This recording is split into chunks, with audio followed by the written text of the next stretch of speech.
தான் நானும் பண்ணேன். பட் ஃபர்ஸ்ட் மூவி ஜஸ்ட் அது ஓடிடி ரிலீஸ் கொஞ்சம் தவறிடுச்சு. அது எனி மிஸ்டேக் அஃப்கோர்ஸ் எஸ் நான் தான் ரெஸ்பான்சிபிலிட்டி எடுக்கணும் as a director. Because press and media people and all the reviewers audience அவங்க எப்பவுமே சரின்னு நான் பார்ப்பேன். ஏன்னா பிகாஸ் நம்ம கருத்தை யாருக்கிட்டையும் திணிக்க முடியாது, உங்கள் கருத்தையும் யார்கிட்டையுமே உங்கள் இதில். ஏன்னா பிகாஸ் இங்கே தாட் ஆஃப் ஃப்ரீடம் இருக்குங்க. ஸோ அப்போ நீங்கள் ஒரு கருத்து சொல்ல வரும்போது எனக்கு பெங்குயின்லேருந்து வரும்போது என் தலையில் கொட்டி ஓகே இப்படி எடுக்கக்கூடாது, இது இட் வில் நாட் ஒர்க் அப்படின்னு நீங்கள் சொன்னது வந்து நான் பர்சனலாக எடுத்துக்கிட்டேன். ஏன்னா இது நான் வந்து பேக்ரவுண்ட் அப்படி நான் கார்பரேட்டில் ஒர்க் பண்ணேன், கொஞ்சம் இதில் நிறைய கம்பெனிஸில் ஒர்க் பண்ணேன். இப்போ கார்பரேட்டில் அடிக்கடி ஒன்று சொல்லுவாங்க, என்னதான் ப்ராடக்ட் எப்படி இருந்தாலுமே இந்த கஸ்டமர் இஸ் ஆல்வேஸ் ரைட் அப்படின்னுவாங்க. ஹோட்டலுக்கு போனாலும் அது வந்து நல்லா இல்லை, சூப்பர் ஃபுட்டே வைங்க, நல்லா இல்லைன்னா எஸ் இஸ் ரைட், அது மறுபடியும் ரெடி பண்ணி கொடு அப்படின்னு. அப்படிதான் நான் ஆடியன்ஸை பார்க்குறேன். அது சரியாக இருந்தாலும் தப்பாக இருந்தாலும் அது ஆஸ் அ டிரெக்டராக நான் தான் பொறுப்பு எடுக்கணும்னு. ஸோ பெங்குயின் வந்ததுக்கு அப்புறம் I'm not saying that is bad film, but எனக்கு அதுலேருந்து நிறைய லேர்னிங் கிடைச்சது. இது ஏற்கனவே ஒரு இடத்துலையும் நான் சொல்லியிருக்கேன், எல்லாருமே ரேசஸ் ஜீரோலேருந்து ஸ்டார்ட் பண்ணுவாங்க. என் ஃபர்ஸ்ட் படம்ன்றது அதுலேருந்து +1 அப்படி போகிற மாதிரி இருக்கும். எனக்கு ஆவரேஜாக இருந்தால் 0லேருந்து போவாங்க, அடுத்து நல்ல படம் கிடைச்சா +1லேருந்து. நான் -1க்கு போயிட்டேன், கீழே விழுந்துட்டேன். அங்கேருந்து மறுபடியும் வரணும்னா +1க்கு ஒரு பெரிய உழைப்பு போட வேண்டியதாக இருக்குது. ஏன்னா இங்கே சினி இண்டஸ்ட்ரியில் அதுக்கான ஒரு வேலையை பண்ணி அந்த ஒரு ப்ரொடியூசர்ஸை போய் நம்ம சொல்லி அதை அவங்களை கன்வின்ஸ் பண்ணி ஒரு ஆக்டரை கன்வின்ஸ் பண்ணி ஒரு க்ரூவே நம்பி அதுக்குள்ளே வருதுன்னா அந்த கன்விக்ஷன் எப்படி இருக்கணும். ஏன்னா நான் -1ல் இருக்கேன், என்னை நம்பி வருவாங்களான்ற பயம் எனக்கு உண்மையிலே இருந்தது. அந்த -1லேருந்து அந்த +1க்கு வரணும்னா ஒரு கதை, அந்த கதை மட்டும்தான் எனக்கு அடையாளமாக இருக்கணும், அப்படியான ஒரு ஸ்க்ரீன் பிளே பண்ணணும் அப்படின்றது தான் என் மைண்டுக்குள்ளே இருந்தது. சரி எல்லாத்தையும் ஓரமாக வச்சுட்டு ஒரே ஒரு கதை எழுதுவோம், ஃபைனல் ப்ராடக்ட். ஃப்ரெண்டுக்கிட்டையும் சொன்னேன், சரி நீ ஒன்று பண்ணு, ஒருவேளை தோத்துட்டேன்னா நீ இண்டஸ்ட்ரி விட்டு போய். நான் இண்டஸ்ட்ரி விட்டு போகலான்னு தான் இருந்தேன், ஒன்று ட்ரை பண்ணு அப்படின்னா ஒய்ஃப்டையும் சொன்னேன். அவளும் என்கிட்ட அதான் சொன்னான், ஒன்று ட்ரை பண்ண, ஒன்னே இவ்வளோ தடவை இருந்துச்சு, இது வந்து 50-50 இருக்கிறதுக்கு சான்ஸ் இருக்கு, இன்னும் ஒன்று ட்ரை பண்ணலாம், அப்படி ஒர்க் அவுட் ஆகலைன்னா ஹாப்பியாக நான் சாட்டிஸ்ஃபைடோட வெளியில் வந்துடுறேன் அப்படின்னு தான் முடிவு பண்ணி தான் இந்த ஜீப்ரா பிளேயர் சொல்லியே போட்டேன். அப்படி வந்த படம் தான் ஜீப்ரா.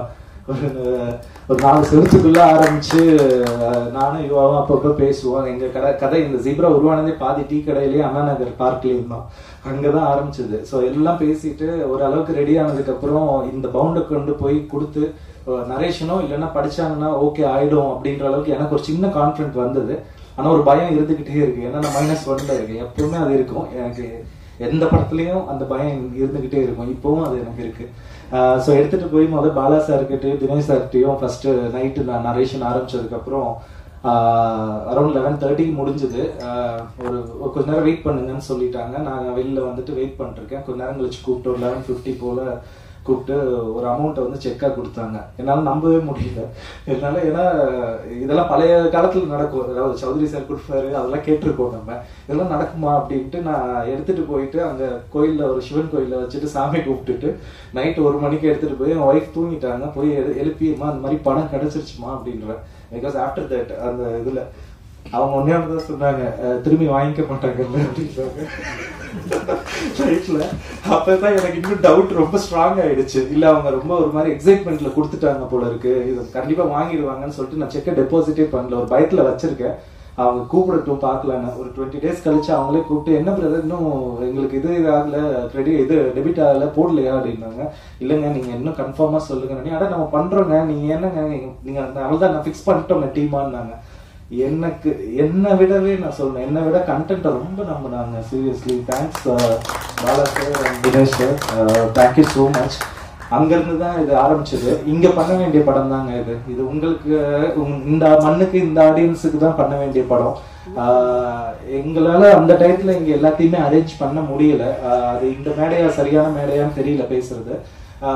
எங்களால இங்க அதுக்கான இதை வந்து ஃபினான்ஸோ இது எல்லாத்தையுமே அரேஞ்ச் பண்ண முடியல.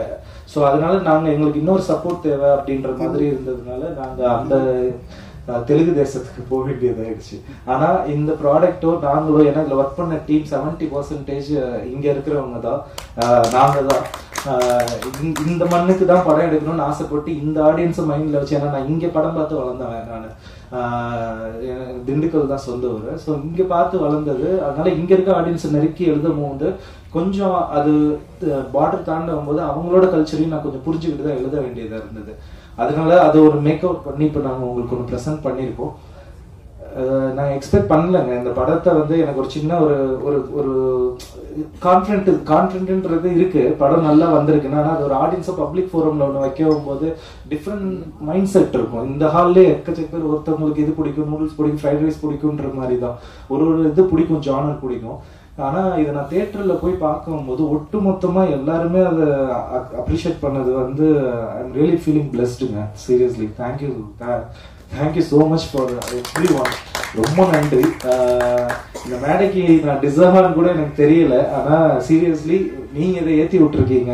ஏன்னா உங்க ரிவ்யூஸ், உங்களோட வார்த்தை, வேர்ட் ஆஃப் மவுத் எல்லாமே எல்லாருக்குமே ஸ்ப்ரெட் ஆகுது. அதுக்காக தான் நாங்க இங்க வந்து நிக்கிறோம். இது உங்களோட வெற்றியா தான் நான் பாக்குறேன். I just dedicate everything to you. Thank you ma'am, thank you so much. பத்திரிகையாளர், தொலைக்காட்சி நிபுணர்கள், ஊடக நண்பர்கள், மேடையில் வீட்டிற்கும் படக்குழுவை சார்ந்த அனைவருக்கும் வணக்கம். இந்த ஜீப்ரா படம் ஃபர்ஸ்ட் ட்ரெய்லர் பார்த்தோன்னே இந்த படம் ஏதோ பண்ணணும், நம்ம தமிழ்நாடு பண்ணணும்ட்டு ரொம்ப நாள் ஃபாலோ பண்ணுறேங்க. அப்புறம் நண்பர் கோவை டிஸ்ட்ரிக்ட் வேல்முருகன் மூலமாக தீபாவளி பண்ண வேண்டிய படத்தை தள்ளி ரிலீஸ் ஆகி பண்ணோம். நாங்கள் படம் பண்ணி பார்க்குறப்போ நான் படம் ஆக்சுவலாக பார்க்கல, படம் வாங்கிட்டு அப்புறம் தான் ஃப்ரெஷ் ஷோ தான் பார்த்தேன். அன்னைக்கு இந்த படம் வந்து கண்டிப்பாக லக்கி பாஸ்கர் சாயில் இருந்தாலும் பட் இது வேற மாதிரி இருக்கும். கண்டிப்பாக நம்ம பார்க்கக்கூடிய நிருபர்கள் எல்லாரும் படம் பார்த்துட்டு ஃப்ராங்காக எழுதுவாங்க. நம்ம ஒன்றும் மிகப்படுத்தி சொல்லணும்னு அவசியம் இல்லை. தப்புனா தப்பும்பாங்க, கரெக்டாக கரெக்டுமா இது கொண்டு கண்டிப்பாக மக்கள்கிட்ட சேர்த்துவாங்க. ஒன்றுமே ப்ரொமோஷன் இன்ஃபீல் பண்ணணுன்ட்டு இருந்தேன். அதுக்கு தகுந்த ஆடியன்ஸ் வெள்ளிக்கிழமை ஓப்பன் பண்ணதில் ஃபர்ஸ்ட் டே வசூலில் செகண்ட் டே டபுள் மடங்கு, நேற்று எக்ஸ்ட்ரானரி வசூல், இன்னைக்கு எல்லா பக்கம் ஷோ இன்க்ரீஸ் ஆகிருக்குது.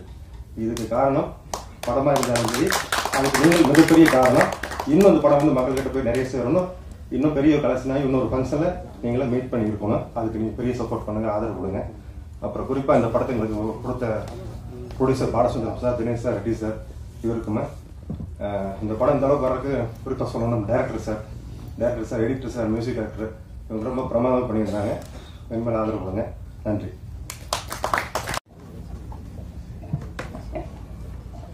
இந்த படம் லக்கி பாஸ்கர் டைப்ல இருந்தாலும் இது டோட்டலா வேற சேஞ்சா டைரக்டர் சார் பண்ணியிருந்தாரு.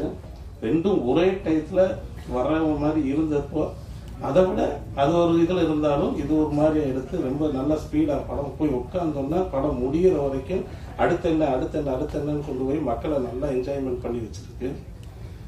இந்த அளவுக்கு இந்த படம் இப்போ எல்லா இடத்துலையும் ரிலீஸ் ஆயிருக்கு. 150 ஸ்கிரீன் போட்டிருந்தோம். இன்னும் இந்த வாரத்தில் வந்து இன்னொரு 100 ஸ்கிரீன் மேலே எக்ஸ்டன் ஆகும்னு நினைக்கிறோம். அதுக்கு உங்கள் சப்போர்ட் வேணும். ரொம்ப நன்றி.